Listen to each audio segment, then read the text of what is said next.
Oke, bismillahirrahmanirrahim. Assalamualaikum warahmatullahi wabarakatuh. Waalaikumsalam warahmatullahi wabarakatuh. Oke, baik. Kembali lagi bersama kami di Pojok Podcast Literasi Beradab pada Rabu Kamis pagi. Kenalkan, nama saya Mila Septian Haryati yang insya Allah akan memandu kegiatan podcast kita pada pagi hari ini. Dan adapun topik di podcast kali ini yaitu mengenai gemar literasi berkarakter, solusi literasi masa kini. Dan rekan-rekan sekalian yang ada di perpustakaan beradab atau yang berada di online, kali ini kita kehadiran salah satu tokoh kita yang dimana beliau merupakan seorang dosen dan juga penggiat literasi dan sekaligus juga tokoh inspiratif di bidang literasi tentunya. Namun pada kesempatan kali ini izinkan saya untuk memperkenalkan beliau terlebih dahulu. Sebelum berkenalan dulu, kita sapa dulu nih beliau. Assalamualaikum Pak Syarif. Waalaikumsalam Bu Mila. Oke, gimana kabarnya Pak? Alhamdulillah baik dan sehat. Alhamdulillah. Oke, rekan-rekan sekalian, izinkan saya untuk memperkenalkan tentang beliau. Beliau merupakan Dr. Sarifuddin SSI MPD. Beliau merupakan seorang dosen di STKIP Taman Siswa Bima dan pada saat ini juga merangkap atau menjadi seorang wakil ketua bidang akademik dan kemahasiswaan, serta beliau menjadi manajer dalam program pengembangan literasi di Kabupaten Bima. Nah, langsung saja ya Pak Syarif ya. Menurut Pak Syarif sendiri, seberapa penting sih Pak literasi itu berperan dalam kehidupan seseorang?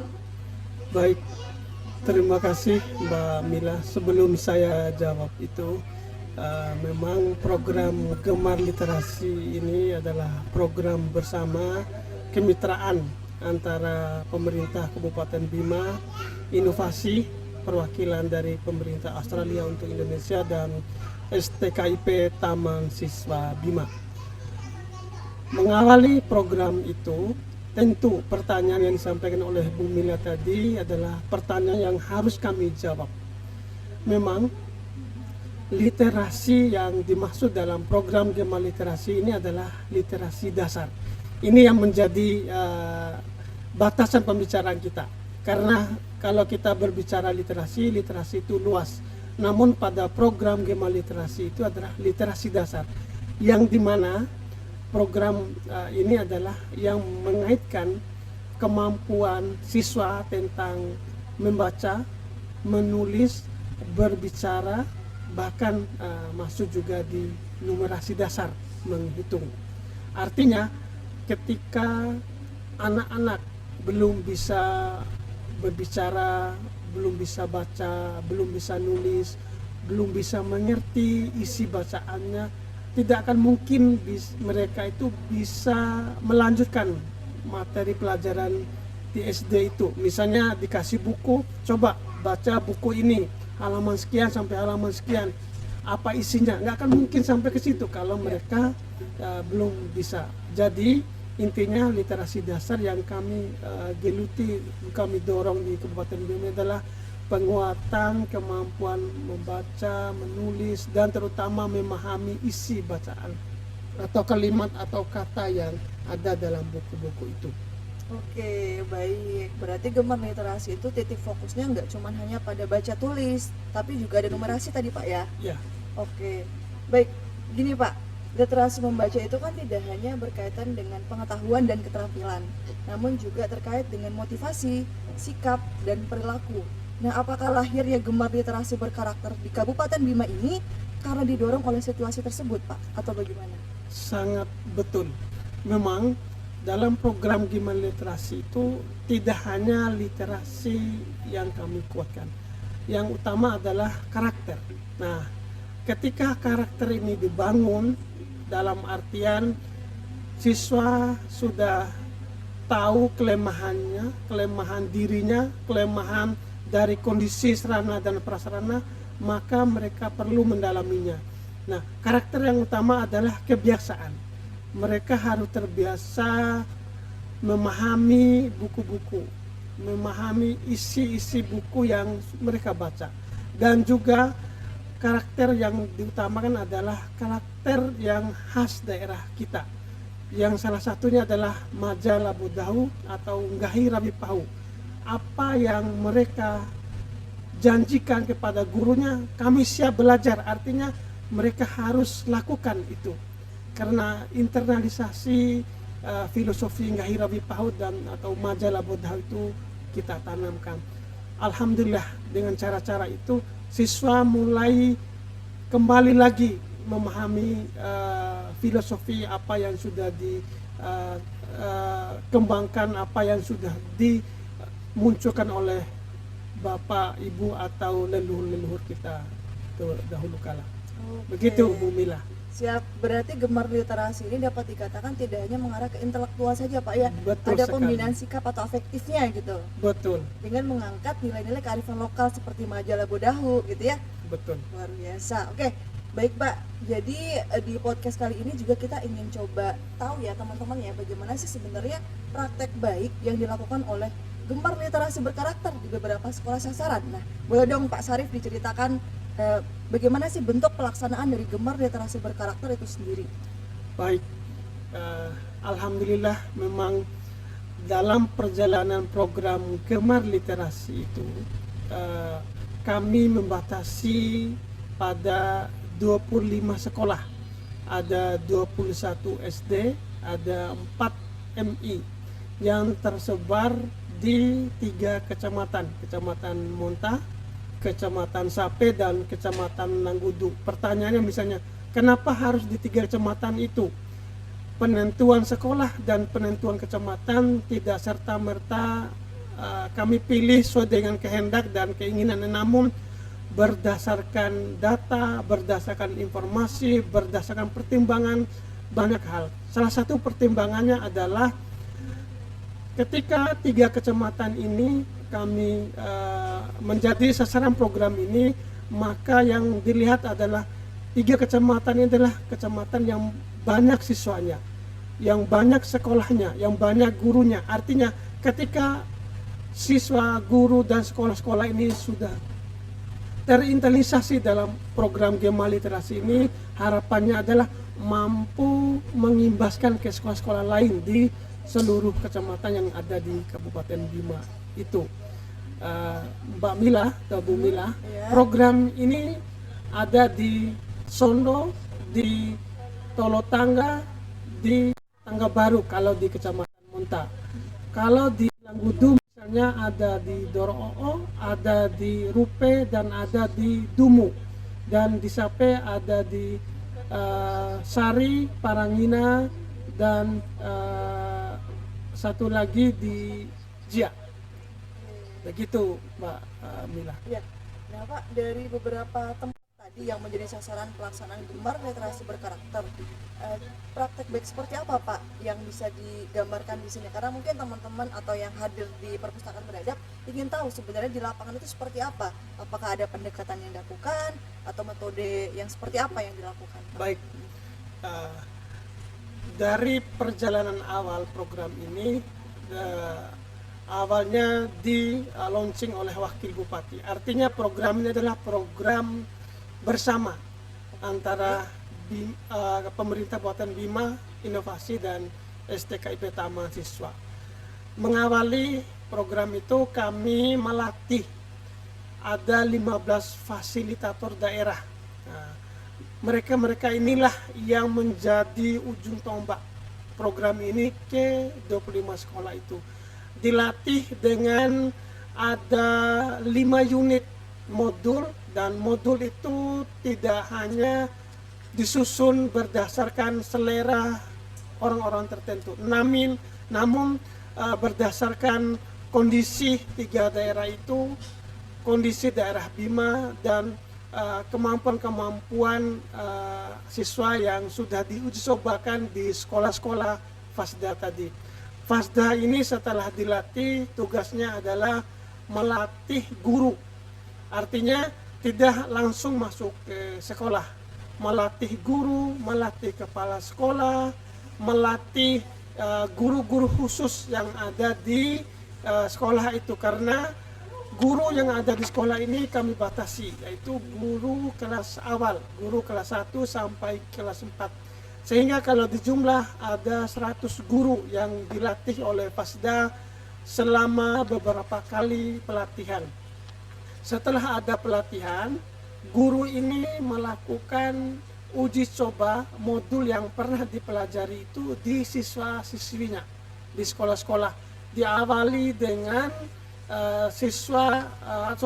guru itu memulai dengan asesmen atau menilai berapa jauh kemampuan anak-anak ini, karena program ini sebenarnya berbeda dengan program-program yang lain.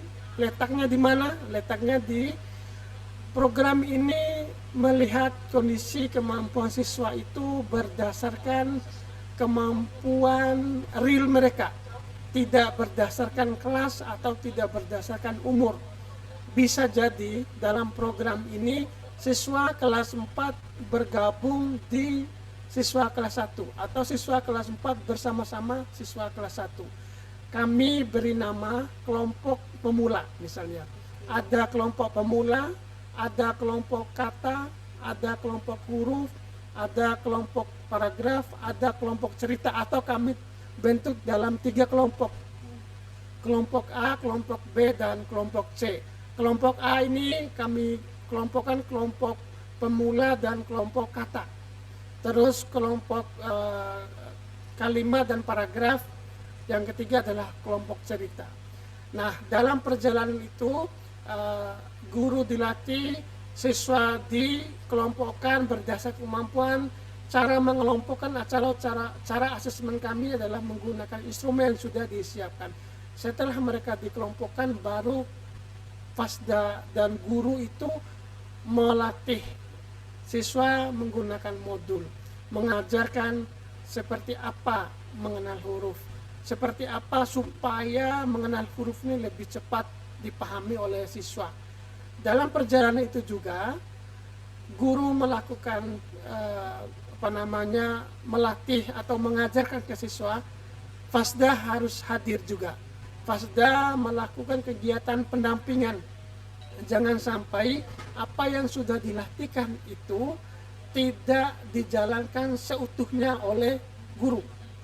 Sehingga kegiatan pendampingan ini adalah kegiatan yang sangat dibutuhkan.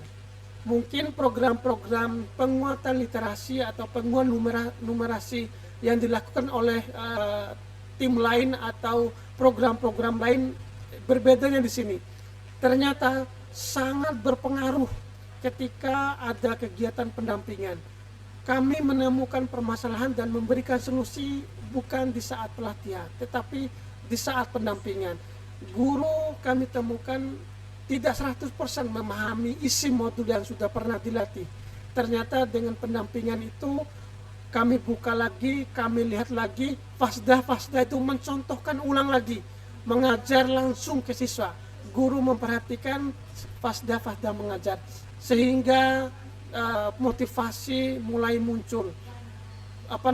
Komitmen guru, komitmen siswa untuk mau meningkat itu muncul di situ. Sehingga di akhir perjalanan pelatihan pendampingan siklus seperti itu, maka muncullah hasil-hasil yang sudah sangat memuaskan. Bahkan sudah diakui oleh pemerintah pusat. Begitu Mbak Mila program ini. Oke, baik, menarik sekali, dan saya juga merasakan sendiri Pak bagaimana respon positif dari para guru-guru. Waktu itu diberi kesempatan untuk wawancara Pak, dan salah satu guru di SDN 2 Rupa mengatakan bahwasanya pada saat gemar literasi berkarakter ini masuk di sekolahnya, berkat dampingan dari Fasda, beliau mengatakan, saya yang sebelumnya mengajar saja jadi tahu bahwasanya mengajar anak itu harus tahu kemampuannya dulu. Kemudian anaknya itu yang awalnya hanya membeo saja, mendengar kata gurunya saja, sekarang dikelompokkan berdasarkan kemampuannya. Dan itu sangat dan merupakan respon yang sangat bagus dalam pelaksanaan gemar ini Pak. Nah, kemudian Pak, dari respon positif tadi kita kan bisa menyimpulkan Pak ya, bahwasanya adanya pelaksanaan program gemar literasi berkarakter ini memberikan dampak atau kontribusi pada peningkatan literasi khususnya di Kabupaten Bima. Lantas, bagi sekolah-sekolah yang belum terkena sasaran atau masuk di program ini, kira-kira punya kesempatan tidak Pak untuk menerapkan hal yang sama, namun dengan metode tertentu. Bagaimana menurut Bapak? Baik, memang program ini adalah program bersama dan untuk masyarakat Kabupaten Bima. Terpilihnya 25 sekolah itu adalah sebagai uji coba dan harapannya adalah mau diimbaskan ke seluruh SD yang ada di Kabupaten Bima bahkan di Indonesia.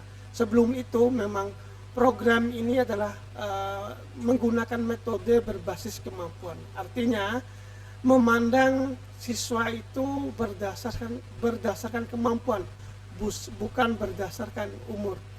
Sehingga guru mudah membelajarkan mereka ketika sudah dikelompokkan. Nah, dalam perjalanan program ini banyak sekali cerita, permintaan, harapan oleh masyarakat lain. Mereka melihat video, melihat YouTube, melihat informasi-informasi yang ada di FB, itu menunjukkan bahwa program ini menarik. Kapan mau diterapkan di sekolah kami?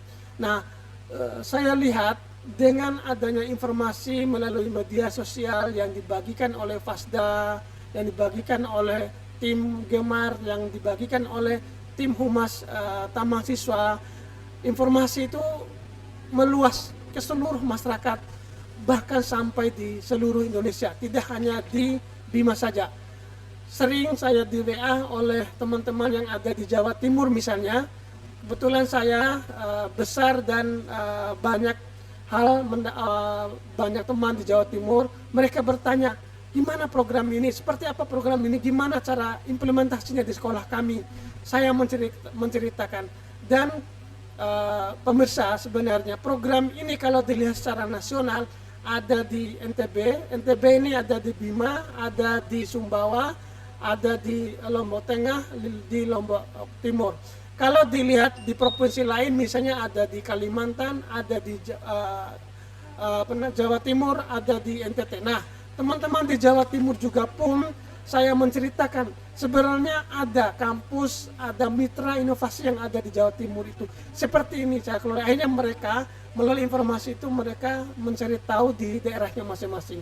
Kembali ke tadi, melalui suksesnya program ini, maka pemerintah Kabupaten Bima mulai dari Ibu Bupati sudah memberikan testimoni bahwa program ini bagus. Melalui Dikbudpora Kabupaten Bima, mereka mengimbaskan program ini melalui surat edaran, bahkan melalui banyak diskusi antara kami dengan Dinas Dikbudpora bahwa program ini layak direplikasi, layak direplikasi ke sekolah-sekolah lain yang ada di Kabupaten Bima, bukan hanya di SD, bisa juga di SMP. Kenapa? Karena masih ditemukan juga siswa di SMP itu yang belum bisa membaca. Bisa jadi mereka dikelompokkan dulu dan bisa dilatih sehingga cepat membacanya. Ini cerita yang menarik, yang salah satu yang bisa sampaikan adalah ketika ada kelas 1 SD, kelas 2, kelas 3, kelas 4. 4 angkatan ini dikelompokkan dalam satu kelompok pemula misalnya. Kami temukan siswa kelas 4 itu lebih cepat memahami, lebih cepat bisa bacanya ketimbang siswa kelas 1. Padahal bersama-sama start dari kelompok pemula. Artinya umur juga itu berpengaruh. Umur juga itu mempengaruhi kecepatan memahami, kecepatan memahami dan melakukan. Mungkin juga pengalaman-pengalaman itu mempengaruhi teman-teman ini cepat memahami, mengenal kata, mengenal huruf, dan bisa menyambung menjadi satu kalimat dan bahkan bisa membaca dan memahami isi bacaan. Bahkan di akhir program ini kelompok pemula ini semakin lama semakin turun dan kelompok cerita semakin lama semakin meningkat. Dengan dasar-dasar itu maka kami replikasi program ini dengan konsep pertama adalah yang tidak bisa diganggu gugat adalah ada kegiatan pelatihan guru. Nah, sehingga Fasda 15 orang tadi itu melatih guru sekolah mana yang mau melakukan atau mengimbas program ini. Setelah mereka dilatih, maka mereka melakukan pembelajaran di sekolah di kelas 1 sampai kelas 4 dengan didampingi oleh Fasda. Dan juga yang tidak kalah menarik adalah dukungan kepala sekolah. Tidak akan bisa jalan dengan baik guru melakukan program ini di kelas-kelasnya tanpa dukungan kepala sekolah. Misalnya, program ini tidak membatasi setiap hari harus belajar membaca, harus belajar memahami, belajar mengenal huruf, mengenal kata, tidak. Program ini kami mengambil waktu minimal setiap 1 minggu, 1 hari, 1 jam saja. 1 jam saja digunakan di sekolah kelas 1 sampai kelas 4 itu untuk menerapkan program ini, maka sekitar 1 bulan maka siswa yang dari pemula tadi bisa naik ke level cerita. Nggak lama, tidak perlu membutuhkan waktu yang setahun atau 1 semester. Bahkan bagi adik-adik yang kelas 4 yang umurnya sudah lebih tinggi, misalnya sudah 9-10 tahun, 1-2 minggu, 1-2 hari mereka sudah naik level dari level pemula sampai level cerita. Artinya di kelas 4, kelas 5 kalau ada anak-anak siswa yang belum bisa mengenal huruf, mengenal kata, melalui program ini, melalui cara dengan menggunakan modul-modul ini, 1-2 minggu mereka terselesaikan. Tidak menunggu waktu sebulan, 2 bulan, atau 1 semester. Tidak. Memang program ini kadang-kadang dalam perjalanannya diprotes oleh orang tua. Ceritanya adalah ada anak, bapak, ibu, ina ama, mada ini dikelompokkan oleh guru ke lengan kelas 1. Bahasa Bojonya. Nah, orang tua itu datang ke sekolah. Kenapa anak saya diturunkan lagi ke kelas 1? Kami membahasakan bukan diturunkan, tetapi dikelompokkan berdasarkan kemampuan. Anak itadohoke belum mengenal kata. Kami kelompokkan dengan teman-teman yang belum mengenal kata 1 jam saja. Setelah itu kami kembalikan ke kelas 1-2 minggu. Cara itu maka anak-anak itu bisa langsung mana buku pelajarannya, pelajaran agama, pelajaran matematika, pelajaran yang ada di sekolahnya itu. Mereka sudah bisa baca lagi buku itu tanpa ada bimbingan terlalu jauh oleh guru. Ceritanya.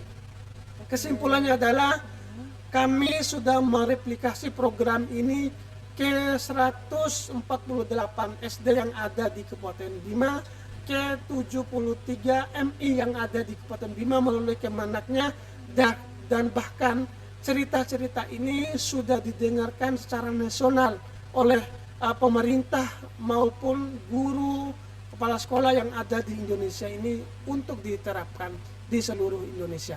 Oke, baik. Berarti program ini yang tadi awalnya uji coba, berikutnya adalah sudah direplikasi. Betul. Nah, kemudian Pak, jika sudah direplikasi, apakah metodenya juga sama? Maksudnya nanti di sekolah-sekolah yang sudah akan mau menerapkan Gemar ini, apakah nanti ada pendampingan oleh Fasda juga atau hanya dilatih sebagaimana tadi yang dijelaskan? Baik, yang utama kata kunci dalam program ini yang tidak bisa dihilangkan adalah dilatih dulu gurunya. Guru itu menerapkan di sekolah dan Fasda membimbing, mendampingi seperti yang dilakukan oleh program Gemar di 25 itu. Setelah itu guru dan Fasda melakukan asesmen. Ini yang ketiga. Ketika ditemukan guru belum maksimal menerapkan ini, maka pendampingan itulah yang utama.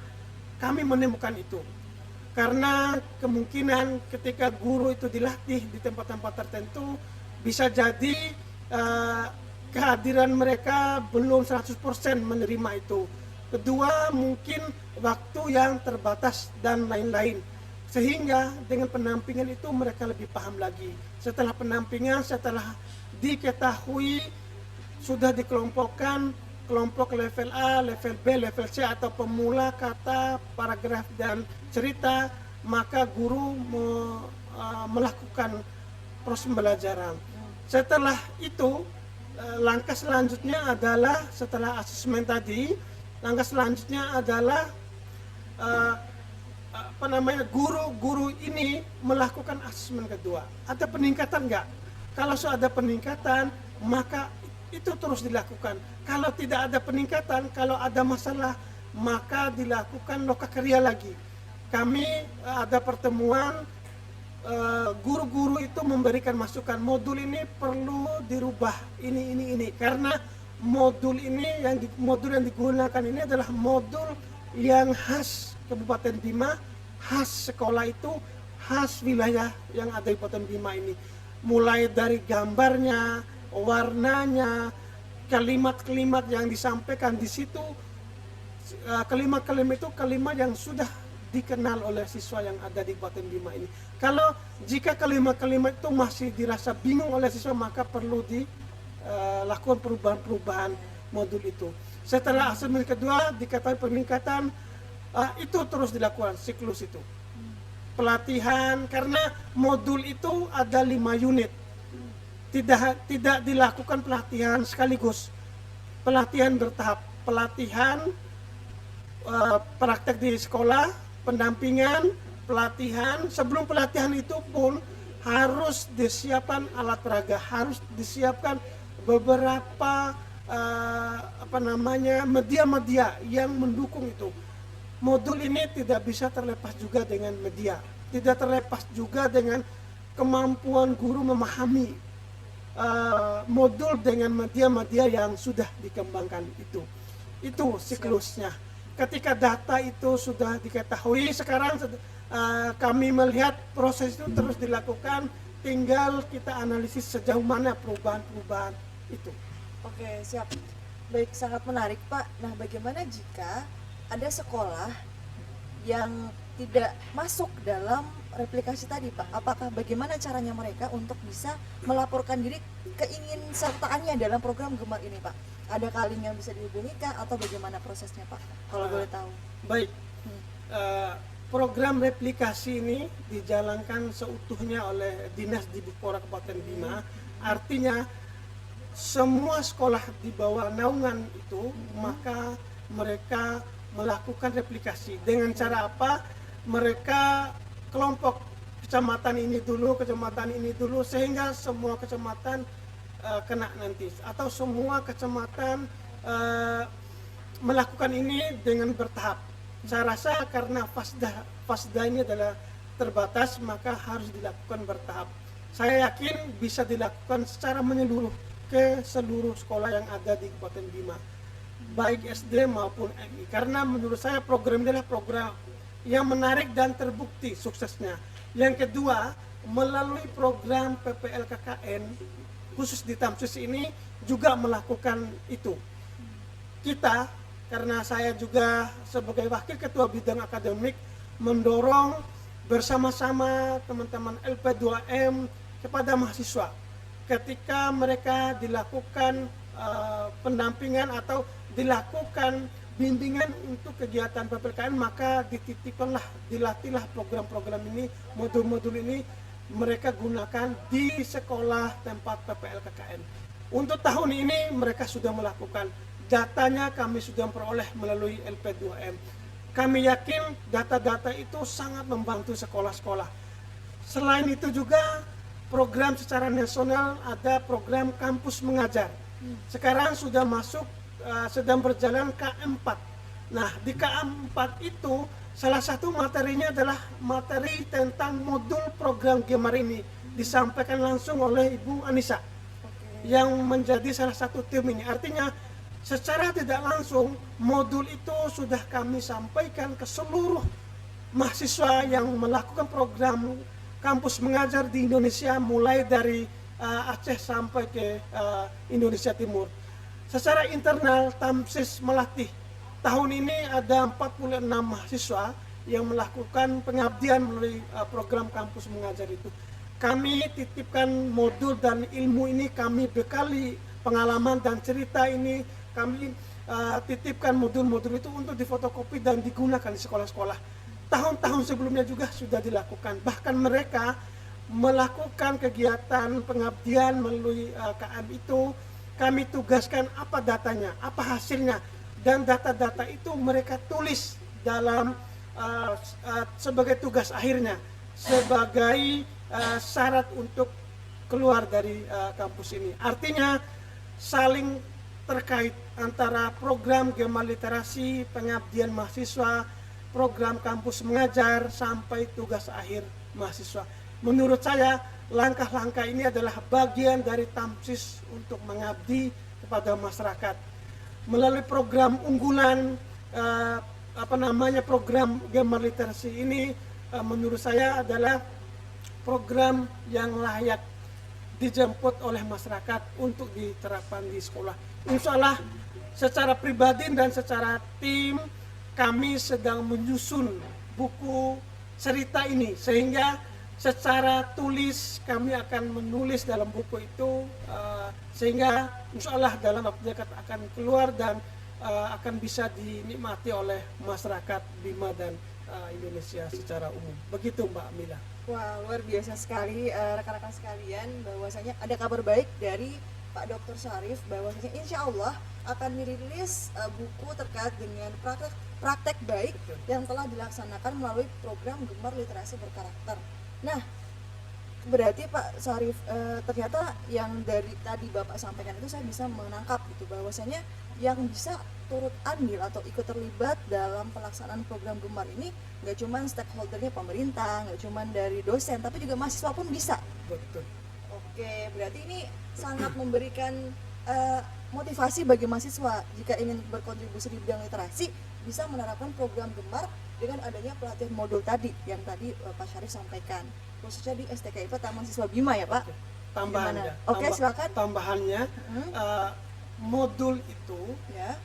kami bawa ke dalam mata kuliah.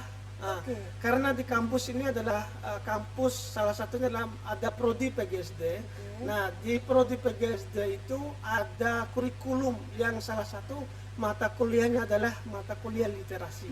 Nah, mata kuliah itu oleh dosen mengajar kegiatan program Gema Literasi ini melalui modulnya, melalui pengalamannya, karena dosennya juga adalah FASDA.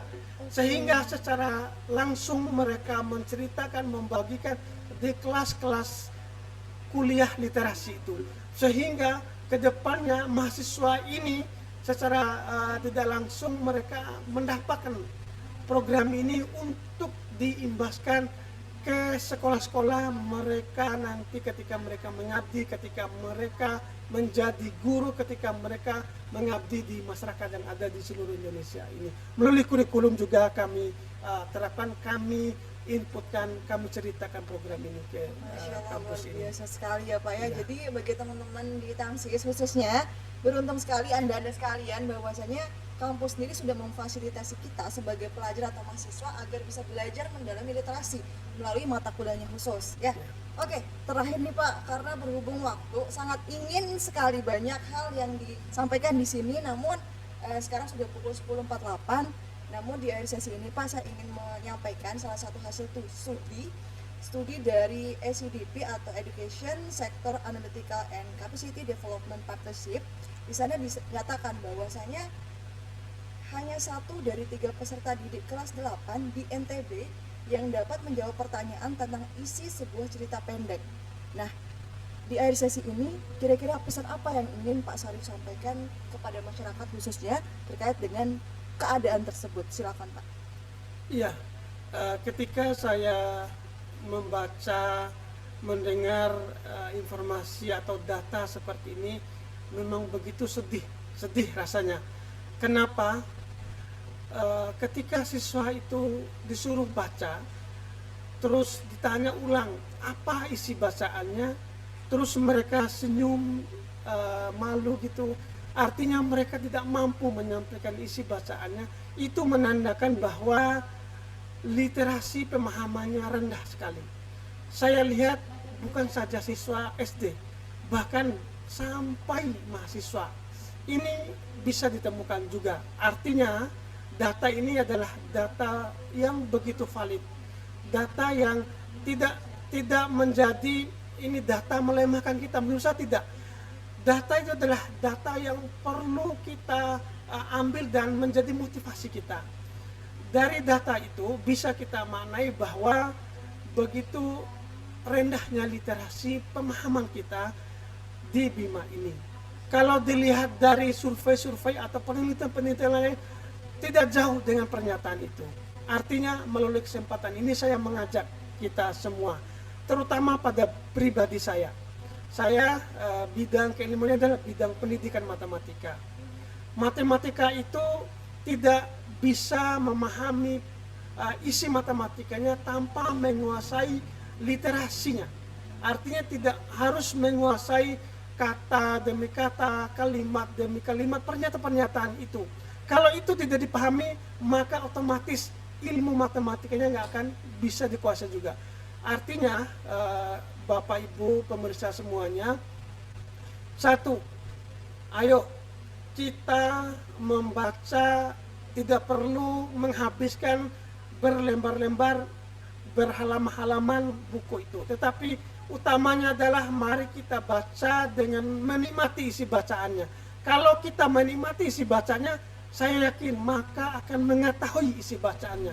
Kalau dalam diri kita belum bisa menikmati isi bacaannya, perlu ditanyakan, berarti saya masih lemah literasi saya, masih lemah pemahaman saya. Berarti saya harus terus memahami, terus membaca, terus menikmati. Ibarat ketika kita makan rujak misalnya, ada rasa pedasnya, ada rasa asinnya, ada rasa manisnya, ada rasa macam-macam itu. Kalau sudah mengetahui rasa-rasa itu dalam bacaan, maka otomatis isi bacaan itu sudah akan terkelola dengan baik dalam pikiran kita. Saya sampaikan pada kesempatan ini pesan bahwa jangan menganggap diri bahwa sudah S3, bahwa sudah luas pengetahuannya, sudah S2, sudah luas pengetahuannya, sudah menjadi dosen, sudah luas pengetahuannya, atau sudah menjadi guru, sudah luas pengetahuannya. Saya katakan bahwa luasnya pengetahuan itu Bapak Ibu, saya sampaikan luasnya pengetahuan itu adalah gabungan pengetahuan manusia yang masih hidup ini dengan manusia yang sudah meninggal mulai dari zaman Nabi Adam sampai sekarang. Siapa yang menjamin, siapa yang berani ngaku saya luas pengetahuannya? Satu buku aja kita tidak mampu menguasainya, apalagi mengaku diri luas pengetahuan. Artinya Bapak Ibu, ayo kita baca dan baca, karena perintah agama oleh kita beragama Islam, Iqra, mari kita baca, mari kita belajar.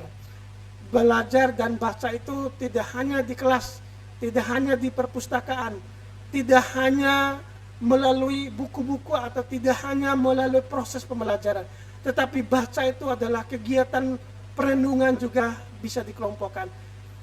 Kalau kita terbiasa membangunkan diri jam 3, jam 4 subuh itu bangun atau duduk atau sholat sambil merenungkan ciptaan Tuhan, maka saya meyakini bahwa kegiatan itu adalah kegiatan yang menurut saya akan melatih kita, bahwa dalam perjalanan hidup kita itu perintah agama adalah jangan pikirkan yang lain, jangan ingat yang lain, zikirlah, mengingatlah Allah. Maka dengan cara itu kita akan didatangi ilmu pengetahuan, kita akan didatangi dengan banyak hal. Saya ingin sampaikan lagi terakhir bahwa ilmu pengetahuan itu tidak serta-merta kita baca saja, tapi ilmu pengetahuan itu adalah anugerah dari Tuhan. Kalau kita merenungi itu, maka sebenarnya ilmu pengetahuan adalah pemberian Tuhan. Inilah ilmu pengetahuan. Maka kamu ketahuilah, maka kamu pahamilah, maka otakmu itu memahami itu.